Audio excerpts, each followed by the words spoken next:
Ano ko bang baliin yan? Tibay-tibay na yan. Ayun ang aming welder na magaling. Bukod sa magaling, babaero pa. Ay!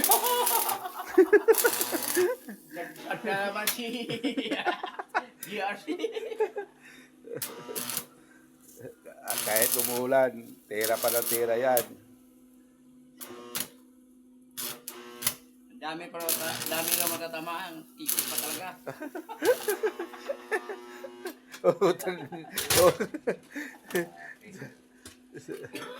Sa sobrang lagkit, dumikit yung sa sobrang lagkit ng welding, dumikit, ayaw na matanggal.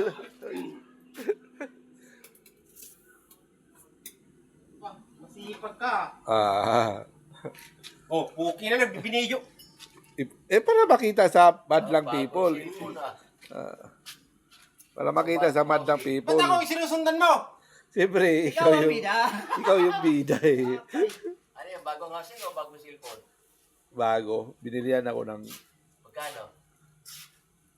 5.3. Anong pangalan? Bibo sila. Ha? Bibo sila. Hindi nga. Bibo nga. Nga nabili. SM daw. Sa tindahan na! Aray ko!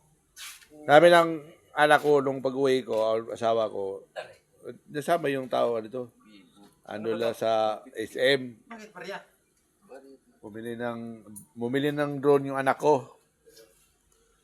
Sabi ko, baka pwede ako bilihan ng cellphone. Uy, alam nyo yung mga pinagsisikinas inyo sa akin, ayaw nyo mag-ibay sa labas. Yung pera natin yung sa bus.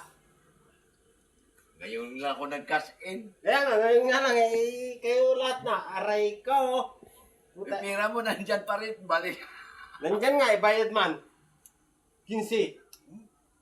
1,000, 15.